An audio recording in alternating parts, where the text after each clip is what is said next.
Before we actually start off our session, I'll just quickly walk through what we have gone through for the past, especially content. So we have gone through how to edit an API, and actually we have gone through using extensively lot of policies. So some of them I was wondering where are the PPT materials. So if you come to the LMS page of ZaranTech, you can see all the modules of this PPT. Just I want to show you before I start the session.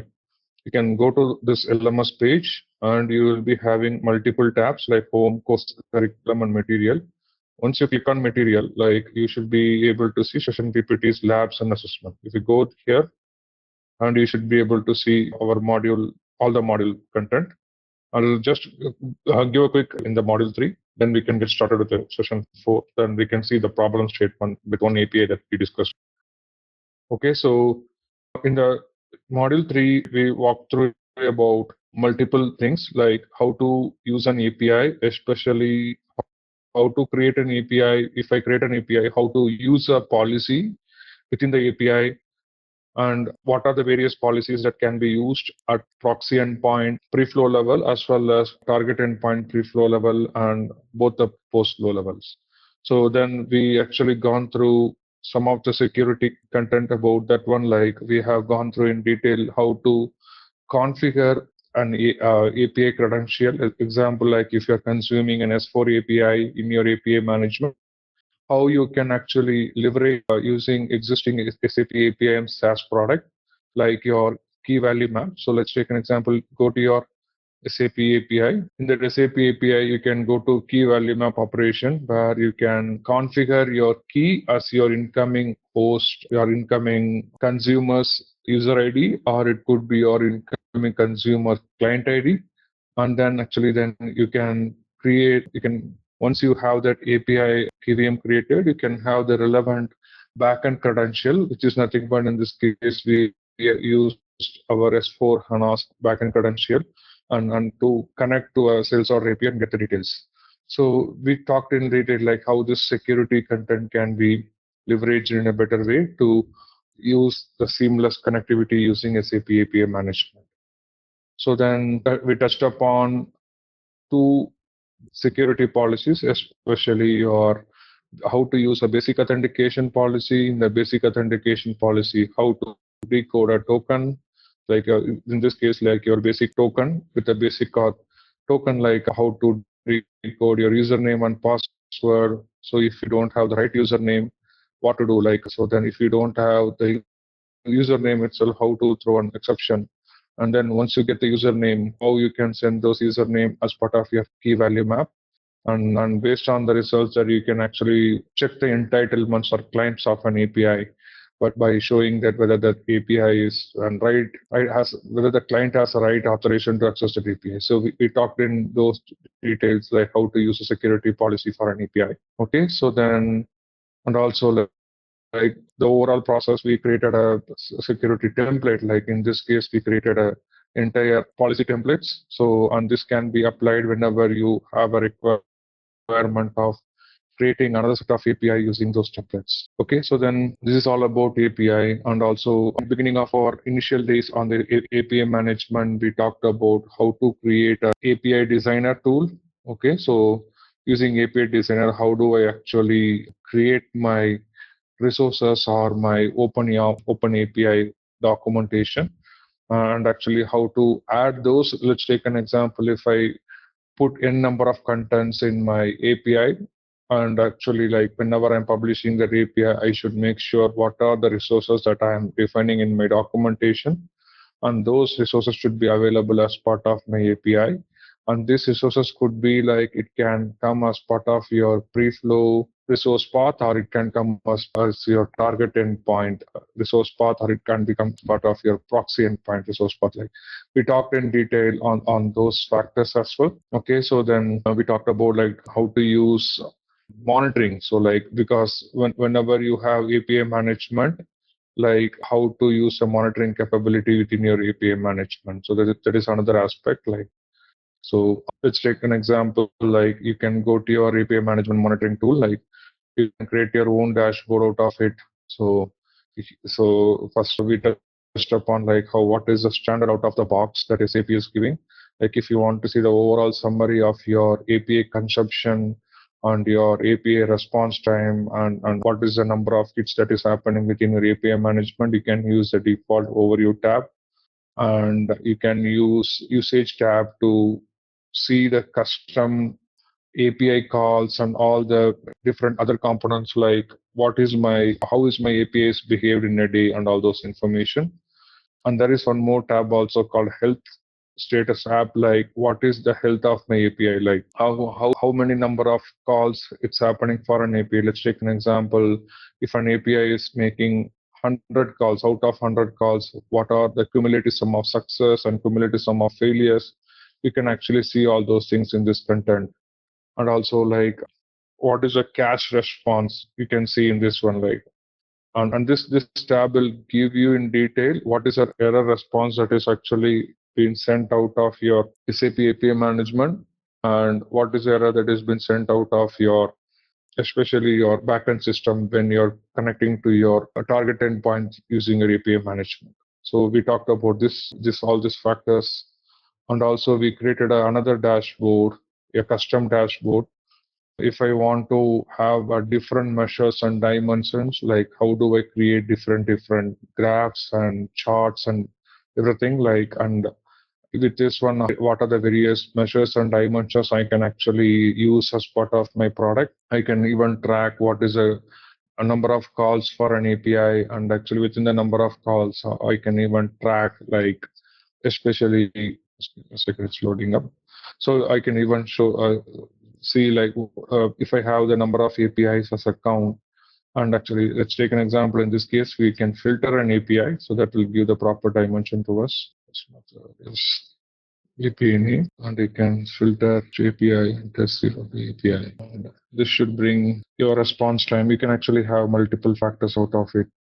And once you click on deep dive into that one, you can see what is your total number of calls, what is your response time, and you can see other factors like if you deep dive into like what is your response code for each and every API. So this is another feature like SAP is offering to see your path information, your response code information, everything can be measured, but you have to define the right measures and dimension. When you create this graph, then this will give the proper information.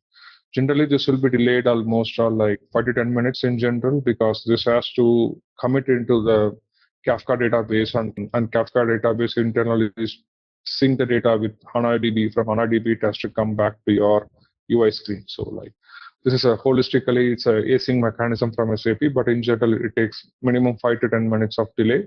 Like a 5 minutes delay is a standard one. Like within 5 minutes, you should be seeing all the data related for your API analytics. So this is about API analytics. You can actually play around by creating some API and hitting some calls, and you can take it forward from there. So coming back to our API product creation. So that is another one, like another feature where you can create an API product. Okay, so there will be another tab in your API management to create as a product.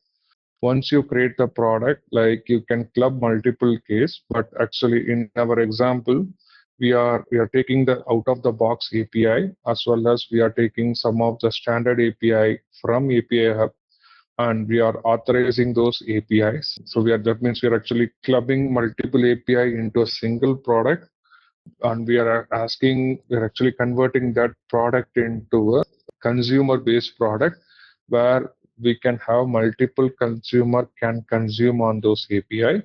And then once a consumer consume those API, then they will actually have a different XApp key for different consumers, so that actually we can have a different level of access and different level of entitlements for different API consumers. So this is another feature like with API product.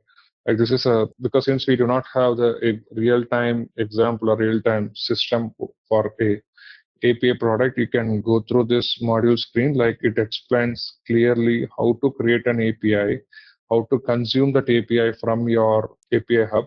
And once you consume that API into your API hub, then actually how you can publish that API, then how to actually have this API enabled as part of your business. It gives a detailed level of documentation, how to do all the process step by step. So this is about your creating an API product and using your API product in your real time. But the another highlight is like API product becomes a sometime like overhead to the client side, because some of them don't want to go with the API product because it adds some more layer of security. And if the same API has to be tracked in a different way, they will have a kind of a challenge in like have this unique key with that API. This increases the maintenance. So that's the reason people will actually restrict with API proxy, because this API product also have to tie up with the developer portal within API management, and that ties up with another maintenance access. Like let's take an example: you are in a bigger enterprise and you are developing a product and you want to have a tight governance on your product development, then you need to activate another component called API developer portal. And in that API developer portal, like you need to restrict which developer can, which set of developers can access which set of product, and it brings a lot of maintenance activity in general. Like and that actually like defines certain entitlements and claims that then brings much more complexity over there. But in general, it is a good practice to stop until API proxy. If it is a real need and real necessary, then you can jump into API product. But this is a one more offering from SAP, just to good to know. And if needed, we can use this one. The same logging mechanism what we touched upon with the API management logging, that we are actually having a log analytics as part of standard out of the product. So actually, like there are a couple of more products as part of automation, as part of Dynatrace, especially if your enterprise is having APM tool like Dynatrace or actually your Signal FX or Splunk. If SAP logs need to be pushed using an agent as a SaaS solution to monitor its life cycle as well as the deployment status and health check, all those things can be retrieved using an API, and this can be pushed to your APM tool as a agent. So agent will act as your SaaS solution here. The famous market product I actually told about, like Logily, that is also supporting another couple of more products. So as part of co-innovation, SAP came up is something called Power Connect. So and Power Connect is another product like actually which helps you to configure an agent in your landscape. So you can actually have this agent in your landscape, and they can actually push that SaaS solution into your cloud also. And once you have that agent ready, then the agent will go and the agent will be scheduled to pull the data for every 5 minutes from SAP side and push it to your Splunk side. But the only typical part here, right? Like there will be always a 5 minutes delay to get the data and post it to your Splunk. So that it's not a real-time data, like as like your ABAP system. So ABAP system will print all the logs as quick as possible. But when you have any agent in between or any SaaS solution in between, it's just a common pattern. Like you will have 2 to 5 minutes as your delay to pull the logs and push the logs to your APM. And another product like that's SAP actually launched in the past SAP TechEd was Aventra. So Aventra, they do a lot of automation, and also they have the capability to have end-to-end logging as well as the distributed tracing capability. So Aventra is another tool like SAP just introduced in the last decade. It has a combination of your automation. When I talk about automation, it does a lot of features like your Splunk to ServiceNow integration or your SAP to ServiceNow integration. It does a lot of things over there. And also it does actually your SAP system to your Splunk integration. That is also automated there actually through some agent. So Aventra is another tool. It's a now SAP approved product that can even do all this job. So there are multiple products are available in the market. Like we have to pick and choose based on our need as well as based on our licensing factor, because every one of them actually want to learn more about SAP and they want to give the product to the market, right? Like once we procure some product, we might learn something and they also might learn something based on your enterprise need or your client requirement needs, and they might actually go for some further enhancement from there. So there is no consistent product. Like we have to do some research on which will be suitable for our enterprise. We have to take a call and we have to move forward on that one. So with this, our module 3, like managing APIs and API management, is getting completed. Like, and we can actually, I hope, like everyone has tried some APIs in the tool. Like if you have any queries on creating API or policies, you can ask me in this call, or you can actually reach out to me anytime through my team. So they should be able to help you.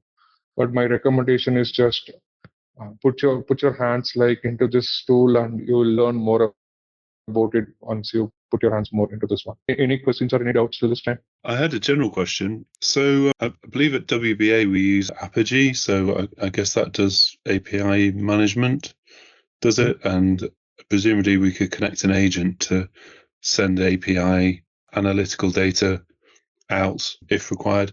Is there any way that we can get data from outside of the integration suite using an agent and bring it into the analytical tool? I'm just thinking about some of the SAP sort of APIs that don't run through integration suite. Is that something that's possible, or is it just not? Yeah, so it's possible. So just to be clear, like SAP give all its logging data, analytical data. If you go to this document also, right, like they are even actually giving the entire like your lifecycle management of an API, as well as other content like your API, health check information, API, other information like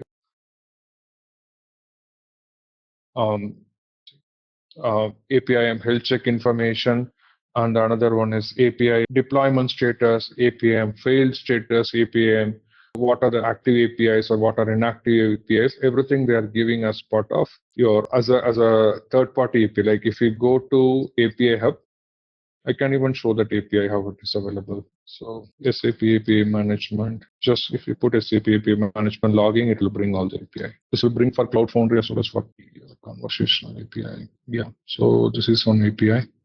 You have all the API that are available as part of your API Hub.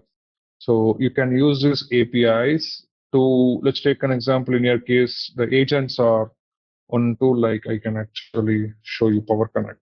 Power Connect is a standard tool now. It's like their job is to connect to any SAP, both on-prem and cloud. They will connect either in two ways. Either like they'll provide, if it is a SaaS solution, they can actually query the data to your SAP system through an API.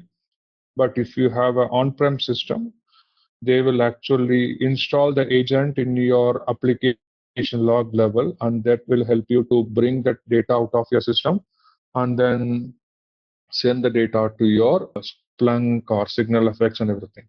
So Power Connect is one system. Even agent installation is possible because this is a SAP approved third-party solution that can do all this job. Another one is Avantra. That's what so another tool like this also does everything.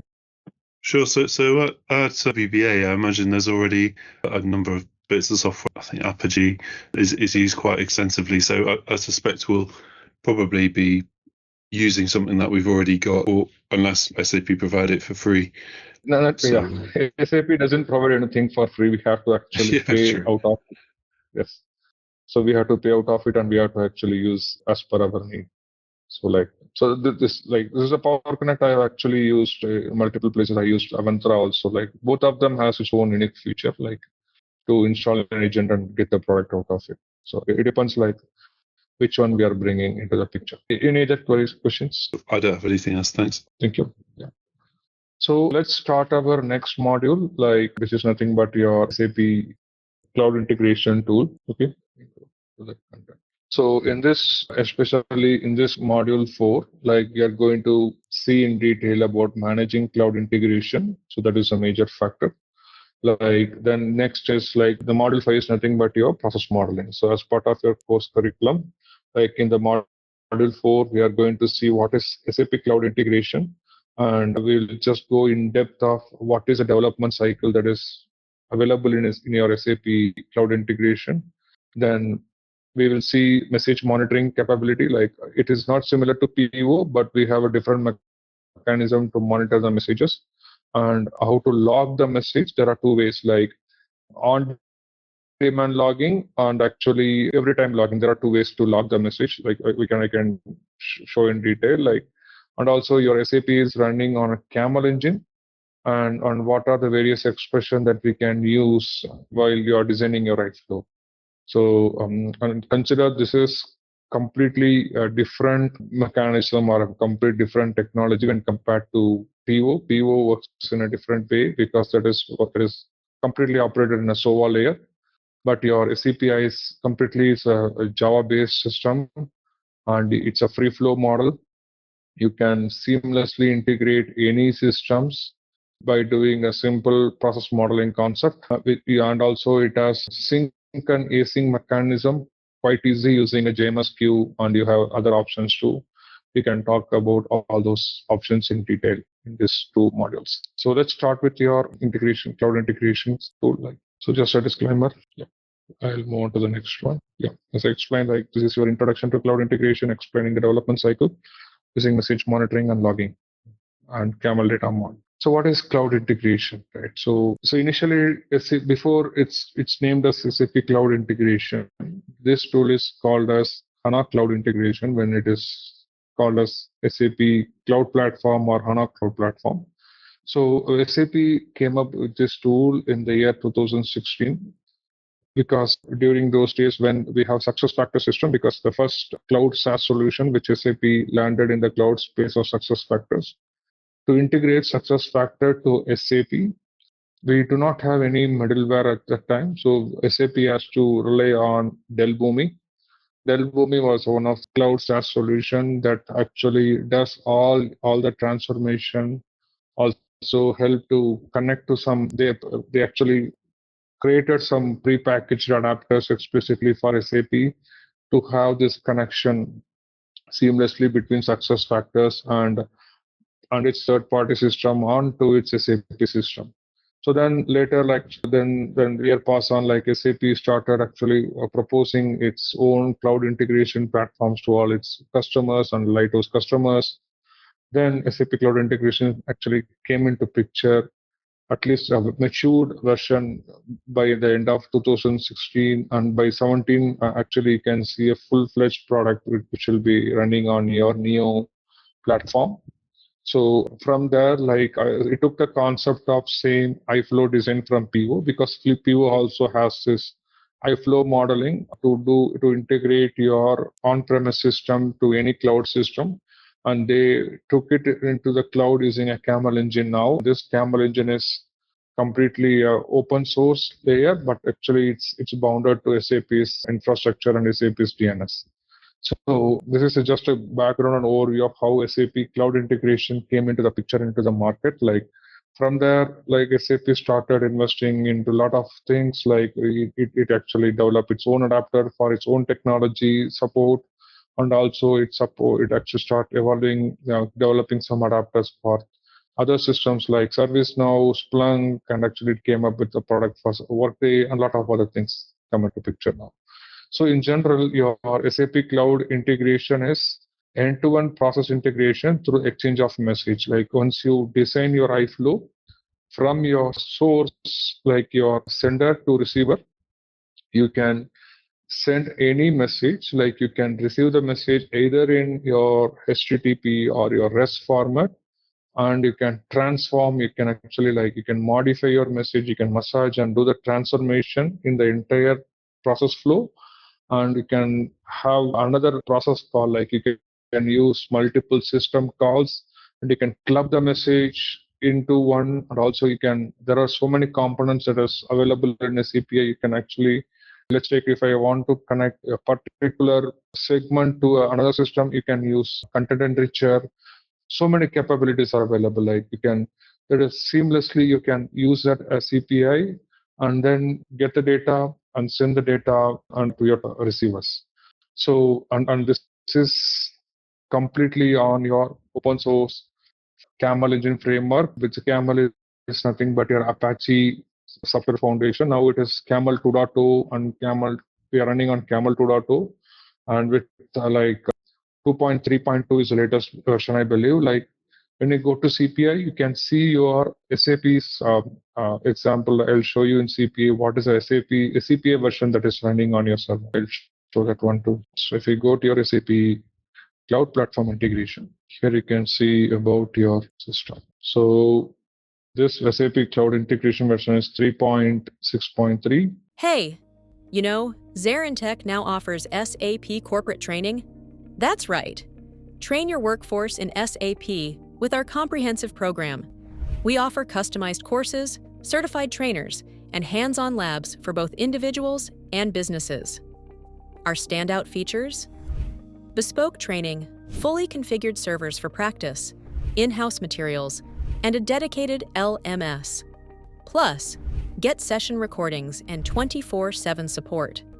From functional to technical modules, we have got it all. Choose ZaranTech for SAP training and watch your team excel.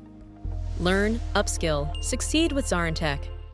And your cloud integration is running on 6.5.128, but your internal CAM engine is 2.3.1. That's the latest one SAP is operating. And this is a release version, patches support that one. And your cloud integration runtime is 6.51.12. Each and everything has a different components tied up to it. One like with 6 version, you will have advanced features in some adapters. With 4 version, we will not see some more adapters there. And your API management is this one. Like you can see all your versions in this one. And this will help you to see. Let's take an example. If you want to use any explicit adapters, and if SAP is publishing some security component to that adapter, that might be available only starting from this version and this version. So SAP has documented what are the new releases that they're actually releasing for each and every patch, how they used to maintain for your native or PO server. So they're doing the same cycle here. The only difference between PO and CPI is in case of PO, now client has to make a call like which version they have to go and which patch they want to go. But in case of SCPI, like it's all completely taken care by SAP, and they will just tell like, so this patch is released for so and so mechanism, and this all the things are taken care. Like they will do the beta in your non-prod tenant, and the same thing will be done in the couple of weeks later on your prod tenant. So like SAP is taking the control of all the SaaS releases and it does the entire operation of that. So coming back to your SAP in cloud integration, like as I mentioned earlier, like this is the core capability of your SAP BTP Integration Suite. It has multiple tabs like your development tab, which is nothing but your design tab, to go ahead and build your iFlows using a package creation. And then it has a deployment tab. So deployment tab is nothing but you can see what are these iFlows are deployed. Let me show you. So this is your manage integration content tab where you can see your what are the iFlows are deployed. And you can even actually enable increase the log content of your iFlow. We will talk in detail like what is on-demand logging and what is actually all the time logging, right? So then coming back to your like it has monitoring capability and it has and everything is something like this SCPA development is done through a graphical mode. Like you don't have to write any code. If you have any extensive requirement, you can achieve most of the things using your XSLT or Groovy mostly. And with the graphical default palette components, you will be able to achieve a lot of your requirement. You don't need to create any extensive components out of it. Like in the initial days, some more challenges even for base 64 encoding and decoding was there. Now SAP came up with as much as possible default palette components, and you can use that palette component in your entire transformation journey. You can achieve your end-to-end solution. And this is one of the SAP's proprietary solution for low code and no code tool, because only 2 tools actually has this capacity. One is SAP Cloud Integration, another one is SAP Cloud Integration Advisor. Both of them are low code or no code capability. Even in your API management, you need to code something to have your API configuration to be successful. But in this one, it's completely low code and no code. But so low code is something like you will be logging only to do, you will be writing a code to log a message. Like you will be writing XSLT to do a complex XSLT transformation, or some kind of a transformation which is quite takes some kind of auto generation of values. So XSLT can do all those magics internally. But in your graphical mapping, you need to be very mindful about your context. You need to be mindful about the different XPath, and actually you need to be mindful about the null values, lot of things. But XSLT can do all the magic seamlessly. So that's what actually SAP tells is one of the proprietary low-code and no-code tool. Okay, so coming back to its key features, like at the center side, these are the adapters, because as you know, like once you create any iFlow in your system, let's take an example. I'm going to create an iFlow. Okay, so here you can actually browse your sender if you want to click any sender that you want to connect, and you can keep the sender here. Or if you don't have any sender, like you can just keep this component as is. But you might be wondering, like you need to, in SAP PO world, you might need to create a business system, or you need to create a relevant component to have the sender configured. But SAP pops up how many, so based on the customer's requirement and everything, SAP pops up default senders here. If any customer releases further more senders, all those lists, this list will be completely growing. So this has completely, let's take an example. If I have success factors as my sender, these are success factors. You can actually choose success factors as my sender. And if success factors, it has multiple modules. I can choose either my employee central I'm going to integrate, or payroll, or talent, or TMS, anything you can actually select as your center component. Same applies to your receiver component. Like this helps you to give everything. But I'm just giving an empty one. Let me see. Yeah. So your iFlow is created now. So once you create an iFlow, by default, this will bring your sender component and your receiver component. So both your sender will be connected as part of your incoming message to your integration process, and your receiver can be connected either at your end of your message or with multiple components like your request reply, send, and actually if there are multicast, you can even multicast those receiver. So there are multiple components. We will talk in detail how as a receiver can be connected in multiple ways from SCPI, but your sender should always start with actually a start of your message. And when you connect with your sender with the start of your message, like you will be having AWS adapter. So AWS adapter, I don't think so. This will come as part of your default package. But if you want to use explicitly AWS adapter, like you need to download the adapter from your service marketplace. And from service marketplace, actually, you can install, or you can, once you have that one, you can actually put as part of your adapter. You can create your package in your design mode, like SAP standard reusable adapters. And within that one, you have to deploy that adapter into your manage integration content. And from then you will see AWS adapter will be active on your system. That's the way like SAP is bringing AWS adapter into the picture. And other adapters I could see like AMQP. So this is to connect to any queuing AMQP servers which are available with PO, because in general SAP has AMQP feature tied up only to PO at this point of time. But if you have any third-party AMQP servers, so they do not have the configuration at this point of time.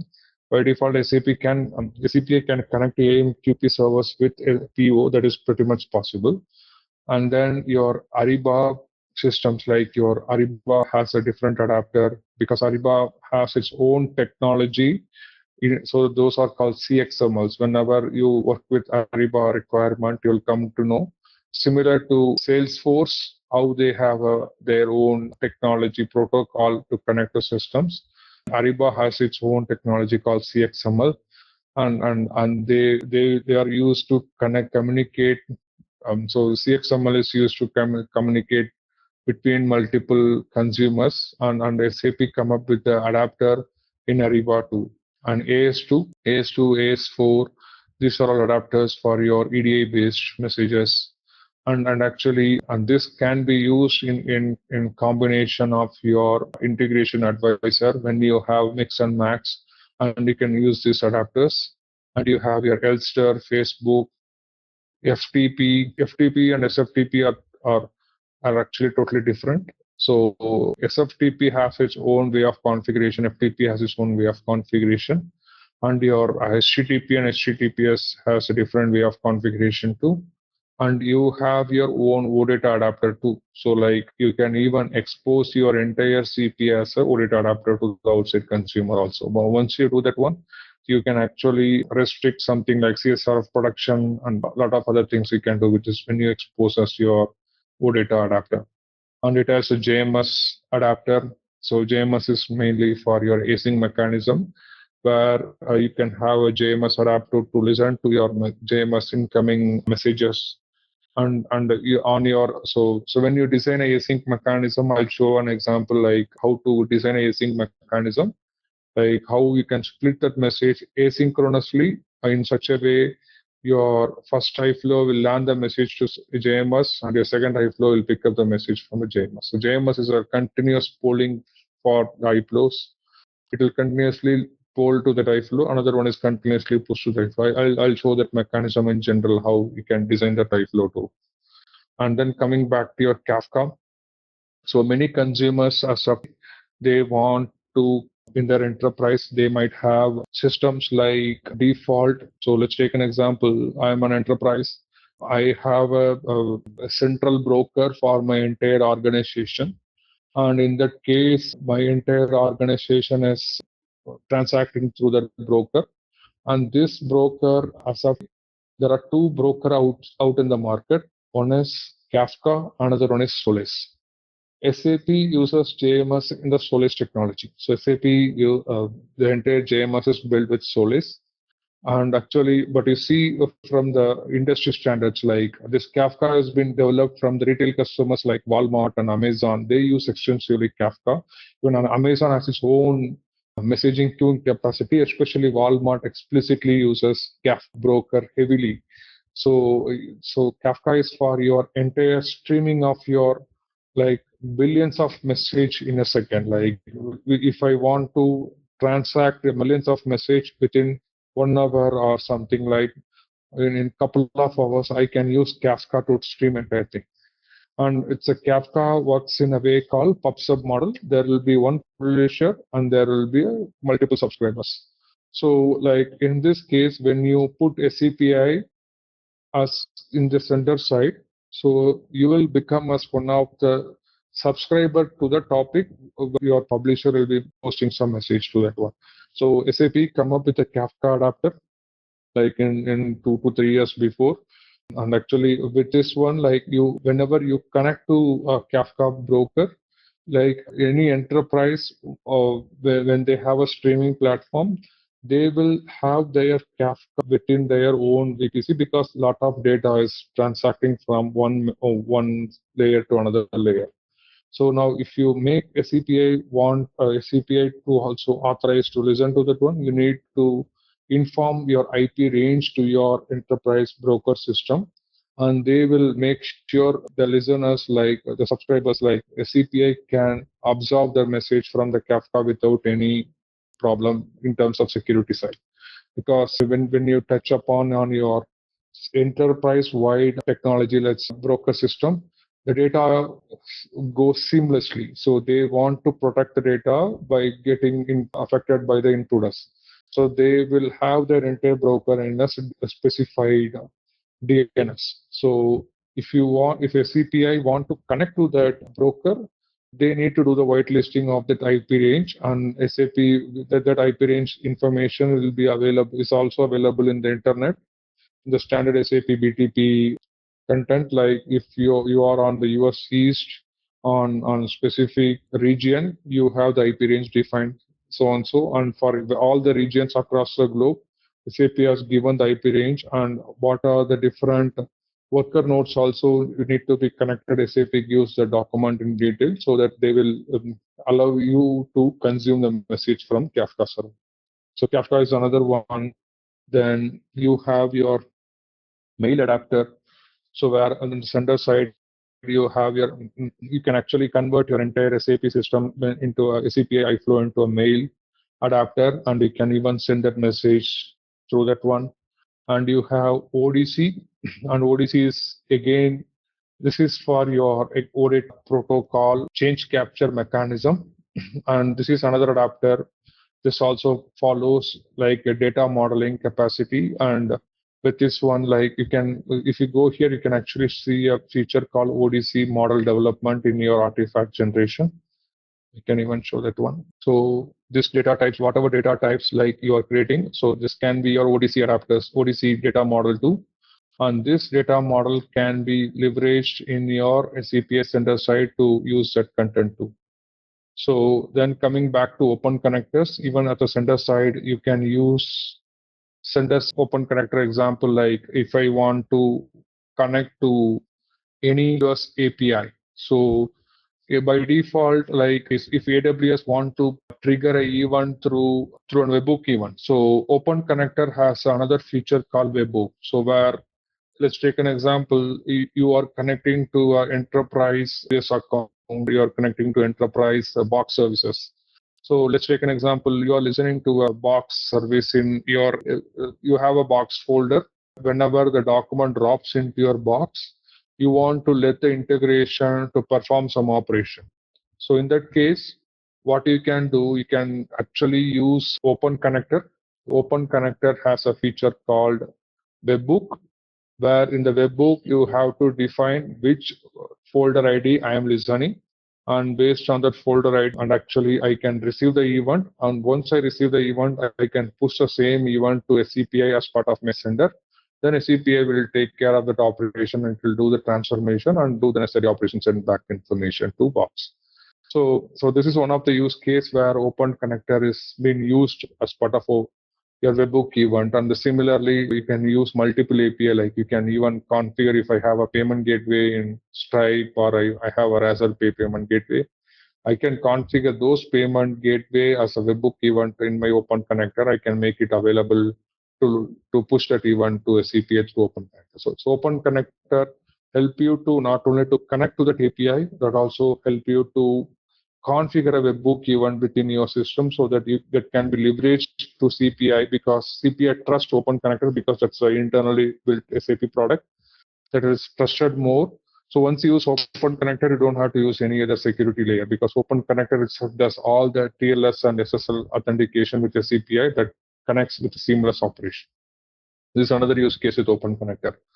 And then coming back to your RFC based connection, like I have SAP RFC, which is defined in my SAP SM59 transaction, or actually I have my RFC created on my SAP PO system. Like I can even consume those RFC using as a push event from SAP system to my CPI.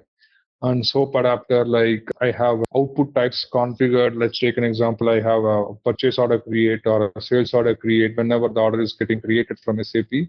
So these are all like generally out of the box SAP API, and this out of the box APIs will be all SOAP based APIs. And with this API, like you can consume that message out of it. Whenever on this, so whenever you connect to SOAP, there are two ways of connecting SOAP.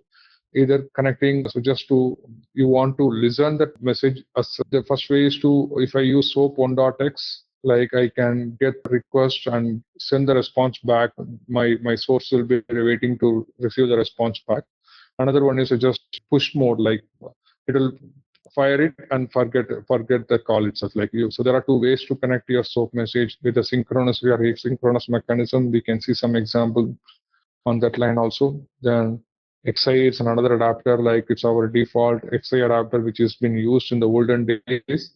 In the same way how you use in PO, you can use the same adapter in SCPA too. And there are more adapters are available, like you have your success factors adapter also available at the center side. You have your Twitter adapters that whenever you tweet something on the, you can actually have again a webhook or event trigger from tweet. So when somebody tweets something, you can get those as an event, and that those event also push through a CPI as a center side. So much more adapters are available. Like you can go ahead and see all the default adapters. Like I believe this edition will not bring more adapters, but you can just see what are those adapters are available. I'll show you how to see those adapters. Yeah. So these are the adapters like your advanced event mesh. So this is another one with the event mesh.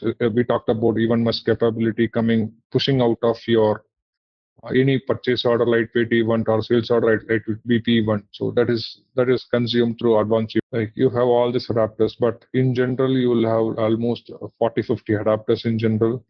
But somehow I could see very limited adapters because of the edition, whichever edition you're using. So yeah. But your receiver will have much more adapters too. This has this many, and this also has other adapters. Success factors has not been showing here. Workday came up. A lot of other different Salesforce adapters also came in the recent versions. I do not see these adapters here because of the free edition, but in your real world, when you go into enterprise mode, you'll see more adapters. Okay. So then coming back to your process lane, like as you see in your SAPI flow, you have a start and end message. The entire thing is called process modeling, and then this is called the process lane. So you will have only one process lane, and this will be entirely vertical across. In PO, there is a component called BPM. With BPM, you can create multiple process lanes, but in SAPI, works in a different way.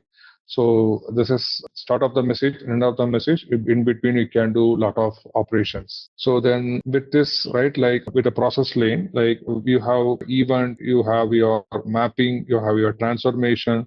You can even do routing, and you can do multicast. So your multicast can be your parallel multicast, it can be a sequential multicast, and it can be once you do any multicast, it can be you can join that multicast into a single message, and you can splitters, and you can have gathers, and you can even, let's take in your process lane, you can use a data store and a write variable to persist some message. There are some kind of limitation, or I would say there are some standard that you need to only store as only limited amount of data. But if you want to have an interim database, always better to have any third-party database, or actually go and provision a HANA database in your SAP cloud platform, or which is nothing but SAP BTP. And you can make HTTP or ODC call to that adapter, and you can consume the data out of using your SAPI. So with this, like you will have your validators, like you have your validator for XML message, you validator for JSON message. A lot of things are available with this one. With the process lane, you can design much more factors. On the same side, like on your consumer side, like when you consume this one, so when you connect to a receiver, as I told you, there are multiple ways to connect. One is by connecting through your end of your message, or I can even have request reply, which will come here as external call. So I can connect through request reply. I can even connect to folder enrichment, content enrichment, send. So all these components are used to connect your receivers. And with this, each and every component will have a different adapters. Your request reply will have more adapters. Your send will have limited adapters. Content enrichment will have very limited adapters. So but your end will have more adapters. So if you want to have a synchronous communication, you need to use request reply. If you want asynchronous communication, then you need to use send message. We can talk in detail actually. Then if I want to do my enrichment of my content, then I need to use content enrichment. If I want to poll the enrichment, if I want to poll some database and then I need to enrich some content out of it, I need to use a poll enrichment. So these are all the ways you can connect with your receivers, and then you can make a call. Then also SAP provides let's take an example. I'm developing a reusable adapters. So here one more adapter has been actually missed, so which is called a process direct. So process direct is another adapter that plays a major role. For example, if I develop a reusable iFlow within the same package or a common utility package, of some certain mechanism, I want to create a reusable factor, and I want to make that the entire iFlow to be available for multiple bigger iFlows. So then you can create an adapter called process direct adapter. I don't think so that is coming here now. So that adapter will be available. So that adapter. So with the process direct adapter, you can consume the message from your sender, from your parent iFlow to your child iFlow. And once you consume the message, you can use internally some more adapters to do the transformation and send the response back to within 4 minutes. You need to send the response back to your parent iFlow. Process direct actually helps you to keep the connection very stable and keep the connection ongoing holistically for that one. So that's a main role of your process direct adapter. But somehow these are all like new adapters are coming up with your existing product. And we can see some more adapter how we can use, like we can see how to use HTTP adapter. We have seen OData adapter. With the OData adapter, you have multiple operations. You have put, you have get, you have post, you have delete operation. The same thing is possible with your HTTPS adapter also, like get, post, put, and your delete operation is also possible. And the Kafka adapter here, it's been used in a different way when compared to the consumption layer. So in this case, Kafka adapter, like in your previous mechanism, you are actually listening to your enterprise system, but in this case, it's not a polling mechanism. Here it's a pushing mechanism. So in this case, like in the same example of your enterprise broker, so you will come as a publisher of a topic. So you have to create a topic in your broker, enterprise broker system. It could be your Kafka, it could be Solace or in any system, whichever your enterprise. You need to go ahead and create a topic. And for the topic, you are the only publisher or a producer. So, and once you become as a producer or a publisher, your configuration will be totally different from your source side, because here you will have an option to partition a message, and you can actually set the self lifetime of a message. Whenever you publish a message, you can tell to the broker, like, I want to keep the message only for certain time. And actually, I can, whenever I send the message, I want to partition into multiple things. And also, you have multiple features with your Kafka adapter, like whenever you act as your producer. So that we can see, like, if I don't think so I have any Kafka adapter, but I can show you in the world like how the Kafka adapter configuration can be done. Then coming back to your JMS, the same way, like, because the Kafka adapter is used external from your CPI, JMS adapter is internal to CPI, where SAP connects to its own JMS adapter, and this JMS system is internal to SCPI, and that is built with there is an underlying broker as Solace is a database as well as a broker system for CPI. And when you post a message to your JMS, the messages you need to set your what is a lifetime of my message. What that means, what is my expiry time of my message, and what is my how long actually how many hours I need to keep my message, how many partition I want to keep my message within my JMS. Everything, all the configuration you can see in your sender side, but you can see at your receiver side. But when it come as a sender side with the JMS, you will have an option to just what is the frequency of the polling, and like a frequency, like how often I have the capability to poll the message, and whether I can do parallel threading or not. So these are the only limited options with your sender side, and some more options with your receiver side. Like we can see all those features, and we can see what is the usage of each and every parameters. And your mail adapter, again, it can be synchronous or it can be asynchronous. So that means you can connect your message end, or it can be connected to your send message. So those are all also available. ODC is to connect your database. So then you have the same case, you have your open connectors here. Open connector is another adapter. Like, so in the sender side, we have seen as part of a book event. On the receiver side, so we are going to push a message to box. In this case, like whenever I receive a message from S4 system, I do my transformation within my CPI, then I can actually access box particular folder with the folder ID, and I can post a message to box using open connector. The same case applies to your AWS S3 bucket. You can use S3 bucket through this open connector and can post a message to the S3 bucket. So, and also the same RFC, you can push a message to RFC. This is a pushing mechanism to your different system. It will have different configuration altogether, and much more adapters are available. SuccessFactors has two more adapters. SuccessFactors has OData V2 and V4 adapters, and actually SuccessFactors SOAP XM adapter also available. And SuccessFactors has a REST adapter too.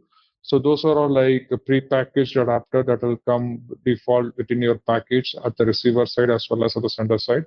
And with those standard functionality, you can even have access to multiple APIs, because why SAP came up with these adapters for SuccessFactors explicitly, because when you have SuccessFactors OData adapter in general, like you will be connected to only SuccessFactors defined entity sets.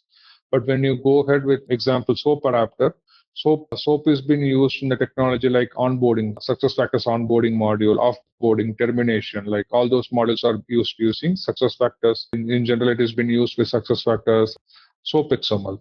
There are some APIs called BizX API, like which is nothing but similar to your EC, but EC is for Employee Central. This is for the business transaction.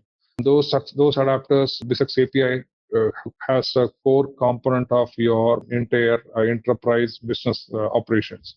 And SAP can restrict to operate only those components. So SAP come up with these adapters because you can connect to the particular component with the right information. So this will make you seamless connections. And in the same way, so I talked about the process director adapter on the sender side. Like if you are a parent adapter, parent iFlow, then you can actually use the same process director adapter here, and that can actually on your receiver side that can connect to another iFlow sender side, so that will be also connected in a seamless way. So like this, we have much more adapters. We will see how much adapter we can be able to do some kind of demonstration, and we can take it forward from here. So, any queries or any doubts till this time? Okay. So with this, actually, we touched upon the key features, like with what are different adapters, how we can connect with those adapters, and what are those importance of those adapters availability. Like now, coming back to the connectivity, your sender adapter, and as I mentioned, like sender and receiver are totally different. And actually, another beauty of this one, like you can actually create your own custom adapter. Same thing like your Pivo World, where actually you come up with you can create your own Java adapters, and even I can create my own. You not only web proxies, I can even have a Java-based beans to connect to some certain proxies. So even I can even do the same thing with my SCPI. What sets ZaranTech apart in SAP corporate training? It's our unique blend of expertise and innovation. We offer customized courses tailored to each client's needs, ensuring relevant, targeted learning. Our vast trainer database brings you wisdom from the best in the field. Need resources? Access our extensive training material repository anytime. We are all about measurable results, providing detailed student metrics to track progress. And we don't just teach, we build community. Join our thriving social media network, connecting learners beyond boundaries. With ZaranTech, you are not just training, you are transforming your SAP expertise. Where I can actually provide a separate SDKs, so which is nothing but your cloud SDK for SCPI. With cloud SDK for SCPI, you can develop your own adapter, and once you develop your own adapter, you can wrapper that entire adapter as your jar, or you can publish as a MTA object to your SAP portal, and SAP will verify that one because sometimes we might use some libraries in our custom development, and this licensing need to be checked. Let's take an example. Log4j becomes the biggest problem like last year because of security threat. So similarly, SAP will scan whenever you develop any adapter. You have to submit as part of your service marketplace, and SAP will actually check that one, and if that suits with their all security compliance and security algorithm, they will approve you to use that adapter and deploy the adapter in your machine. And also, even whenever you use any adapter, because as I told, like we have a Splunk adapter and we have actually adapters to connect to Jira board. So those are adapters that came up, but there are some third-party systems. You can even find those adapters in your design mode. Like if you go to your SCPI Discover mode, let me show you. You can see those adapters here. Like, and also another point is whenever you use any adapter, which is a licensing product and which are like SAP prepackaged content. Like AWS adapter is not licensing product, but when you use other adapters from, example, Pojo developments, let me show you. Pojo adapters. Yeah. So Pojo adapters, they bring especially these are the Pojo adapters. Yeah. So take an example of Kate Salesforce adapter. Kate is a third-party SaaS vendor where they are SAP certified integration solution partner, right? Like, but SAP come up with its own Salesforce adapter later. But actually, if you want to use this Kate solution adapter, you need to have a separate licensing. You can even copy this one, but you will be able to only have the integration content copied. But if you want to use the adapter in detail, and this is a document page, like they will explain in detail how to use their adapter and how to purchase adapter. Some of the adapters are like license based and cost based. We need to analyze like which is the adapter which will come as part of my own licensing, on which adapter that I need to purchase as an extra cost to utilize my feature. So in general, to my opinion, like if you want to connect to Splunk, SignalFX, or any kind of a system, you can use actually HTTP adapter should be more than enough. But if you have any specific requirement, like I have a specific handshake that I need to achieve through a specific security mechanism, those are the things like those adapter will give as an extra feature. But in general, your Splunk HTTP adapter should solve the problem of most of your connections. So yeah, so that's like we need to make sure like which are all licensed product or which are all like inbuilt product within a CPI. Once you have the clarity, then you can actually start using. Yeah, so this one I showed you like how to see at the center side what are the different adapters that are available, and we can actually select each and every adapter. You can even check like what is the mechanism that is supported on each and every adapter. Example, we can pick up, even in this example, I can show you an adapter. Let me minimize this one. Even I don't see a SOAP. Yeah. Here I have a SOAP adapter. If I am selecting a SOAP adapter, here SAP RM or SAP 1.x. So if I choose SAP 1.x, that is going to be a synchronous flow. If I choose RM, I'll show you what is the RM feature. RM is nothing but reliable messaging. With the reliable messaging, you're going to have only a async mechanism. So all your push events will be supported with reliable messaging. Just if SAP system want to fire some message, you can use SAP RM. It's for asynchronous mechanism. But once you use 1.x, that has another things. Yeah. So your SOAP 1.x has features, and it will actually have you. It will ask you whether you want the message exchange to be done request reply or one way. So here also, if you put request reply, then the consumer is expecting back the response back. If you put on one way, then you have to define it's a robust or different thing. Certain visual, like certain web service definition, restrict you to do a one-way mechanism. Certain things with a one-way, you cannot even use RM, because RM is the standard that you need to select at your SOAP message itself. But if you have some other definition that need a one-way trigger, then you can actually use this kind of setup with a robust, and you will be having a standard standard. So we have different properties for different feature that you want to connect, and we need to know all this in general as a documentation, because I believe most of you know about RM messaging, because RM is reliable messaging. Whenever you define an whenever you define a SOAP message from your EC system, you need to define RM over there, and that should be the same RM should be used here. But when you define different one here, and you have to use a different mechanism. Even you can use same one day here, but the performance wise, when you push n number of events with reliable messaging, your socket will be single threaded. You will have your socket will be small packet with multiple threads. But when you use RM, when you use one way, so it is a bigger packet with a single threaded. So it makes a lot of difference when you do simulation of multiple message from your source side. So we have to be really careful about choosing these configurations, and this can actually turn around with a bigger performance impact. So this is an example of a SOAP message, like how you can actually configure a message for SOAP sender side. The similar options are possible with the receiver side also. Yep. So then I'll show one adapter at the receiver side, like same SOAP message, how it has been put at the receiver side too. I'll put here also .x. Here you can define like what is a proxy type you are going to connect with 1.x, and you can actually define what is a URL that you're going to connect, and you can even browse the visual that you're going to connect in general.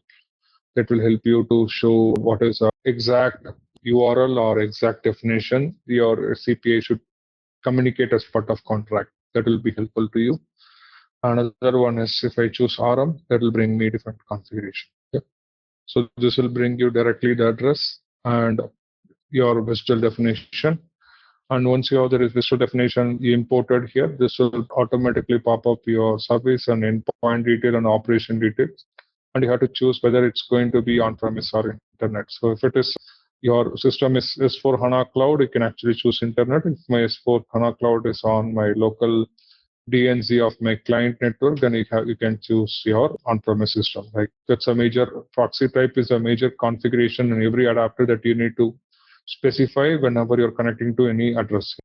Okay, so this is in general about the adapter and how you can connect adapters. Any queries till this time? So like any clarification needed, I can move on to the next sentence.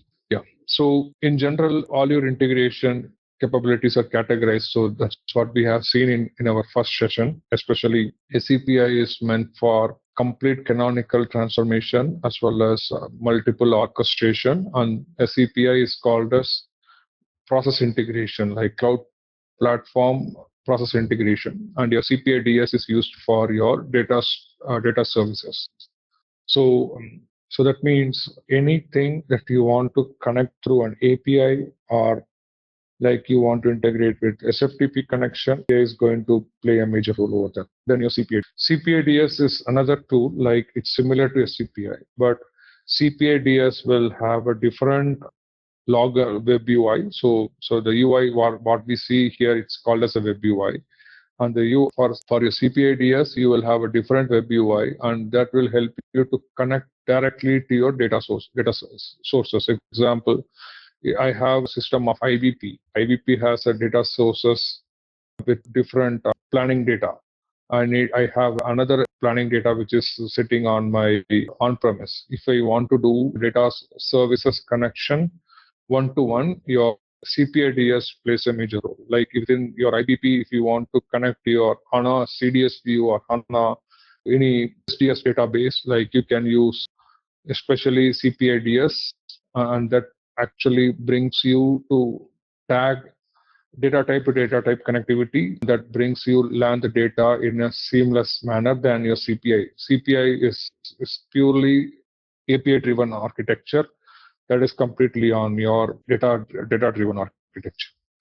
So in general, like when you have APIs, when you have a SFTP connection, that if you want to do lot of technical process, and if you have actually any orchestration within that, I have to call 5 to 6 system internally, then CPI way to go. Then in other cases, like you have CPI DS2, if you want to use a database in general, like you CPI DS2 go. Like in terms of transformation in general, like when I talk about transformation, so transformations are nothing but converting from one protocol to another protocol, and actually then converting the protocol message to your source message protocol to your target message protocol, then doing a bilingual transformation, then a single lingual transformation. There are multiple components that you can define your transformation, and that can be leveraged seamlessly within your CPI, and that brings you the entire capability of the tool that can actually give you the better output when compared to other integration tools. Okay, so like so this is another example, like how the transformation you can actually do. Like it has a content modifier and it has a converters. Like so content modifier is something like you can receive the message and you can apply some XPath to receive the message and do some read the message, and you can build your own message in the content. Like if I want to say expand my if I read a message from my headers, or if I read my incoming message, I want to append some more properties, you can do at the content modifier level, or you can actually modify something. That's the content modifier is the right way to go. And you have converters. You have XML to JSON converter. You have JSON to XML converter. You have a lot of other converters like XML to CSV converter. You have CSV to XML converters. You have plenty of converters are available. Then you have decoders. You have encoders. For plenty of then EDA extractors. And your filters are something like you want to, when you seamlessly transform a message using a CPI, Then if I want to filter only certain type of values that I need for my payload, you can use filters for that one.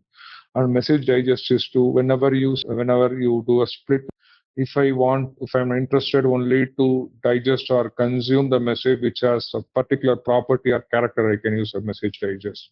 And your scripts are nothing but if some components are really not possible with CPI. So these are our default palette components. If these default palette components are not possible with CPI, then I can go ahead and use Groovy programming. Your scripts are supported in two ways, either JavaScript or a Groovy script.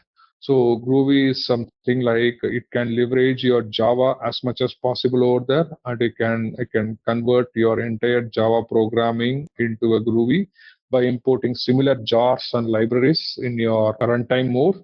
And you can develop the similar functionality using your Groovy, and you can convert that entire into an adapter. So that is possible with your Groovy thing. And similarly, if I want to deal with server level scripting, so server level scripting is nothing but where actually you can define some parameters like, example, I want to handle client side programming information. So then you can use your example if you want to use decoding of a message in a softer way at the client side itself. I don't want to execute the transaction at the server side, then you can actually use JavaScript in that case, and you can do all your transformation within your JavaScript. So these are like various capabilities within your transformation module for a CPI, and this brings a lot of capability and different use cases, and you can take it from there. Any queries or any doubts till this time? So yeah, so I can park this till this time. Then actually I can go to our example. If I have a OAuth 2.0 token, how to decode a token using extension libraries, and how to use that message in general and API management. Like I can develop that one, so that will really help you because that touch us multiple policies. So that will be another example for you to look into. And so with this, you can know like how you can use extension policy within API management. So I'll park till now for this managed cloud integration. Then and I'll go back to our share example. Then I can start using that one now. Yeah. Before that, I'll go to API management. Okay, let me copy our source API. That's my one, by the way. So if it doesn't work, sorry? That's an API I created. So if it doesn't work, oh, okay. Sorry, my bad. Actually, I'll take any of this API. I was struggling to find a REST API that was available, so I just use the same one. Oh, okay. Okay, I'll just use this API to copy. Just giving us get sales order information. Okay, so again our data model, copy this API. So now let's go to policies. So already in this one we have two policies, which is nothing but our API quota policy and our quota fault limit policy. So from here we can actually, because our token is going to be, let me bring the postman up. So this is a way that we are actually using to generate a token. But if I pass a token as part of my OAuth bearer one, I need to know if I go to this entire token. Yeah.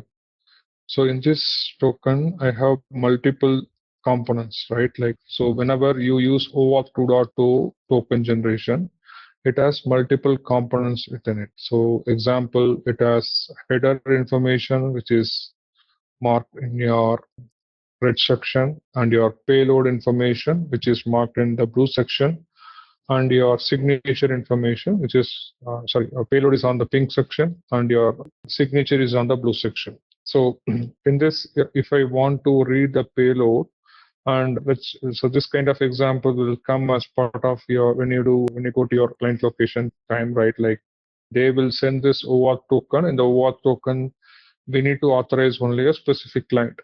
But I need to read the token. So once I get such a kind of a token, how do I read the token? Because with SAP default capability, you cannot use certain policies to read this one. Now we need to go with the extension policies.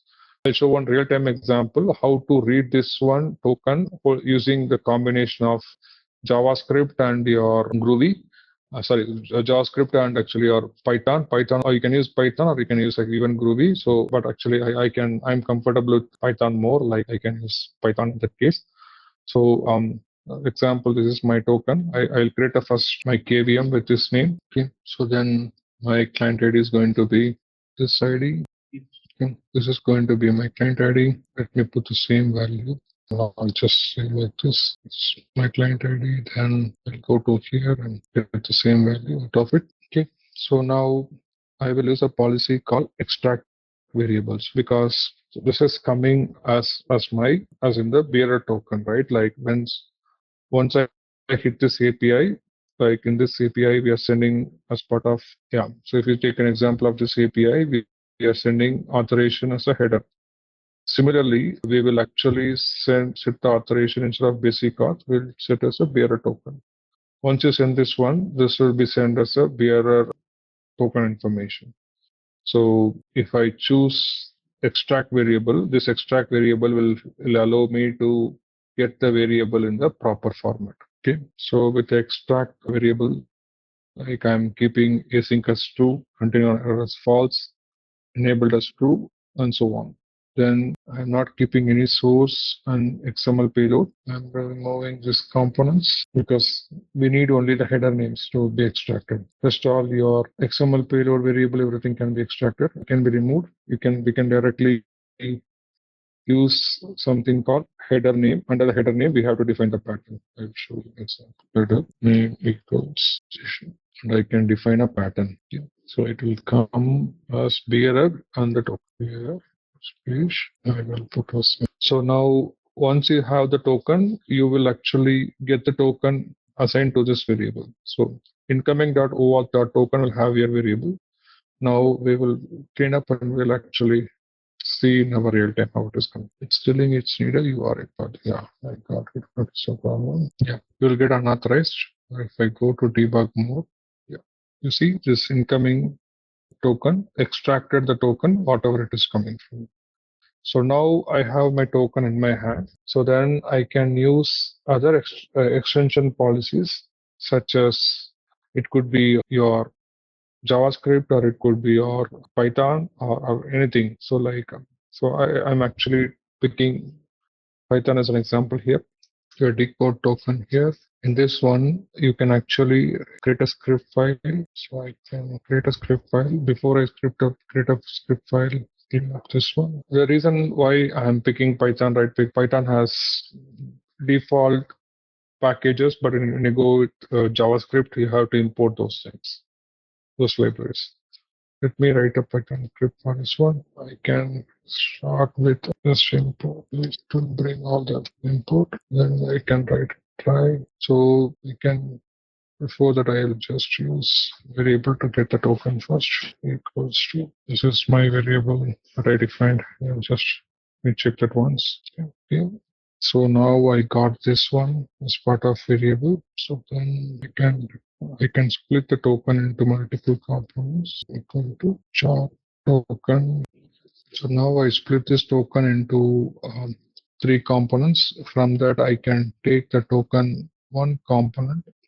Check it's B64 decode I decode of token 1. So now this will have the JSON token will be decoded. Now I can set this to a flow variable. Set variable of I can put as what payload instead of token. Then your JSON token. The cache block I can define. If I execute any problem in decoding this token, your Python will, in general, it will throw this exception. I'm defining that variable. You can see all this information in your trace mode. Right. Error in decoding token. I can even give the token name. So I have this parameter. Now I will actually upload this script into APIM. Let's see. Let me go to Integration Suite. I can add the script. Let me choose as Python. Import this. So once you imported this one, like you can see, can actually give the script name here, which is nothing but Python script as decode token. You need to just define the decode token Python. Yeah. So with this, like you can define. So I'm parking here for session. Like we can continue. Like so. So just my recommendation is play around with lot of variables. Otherwise, you will not be able to get lot of information from anywhere. Like once you start using multiple variables, then you will be comfortable in using API management. I'm parking here, so we'll continue with the variables, how we are decoding and how we are actually moving forward with the clock. Thank you.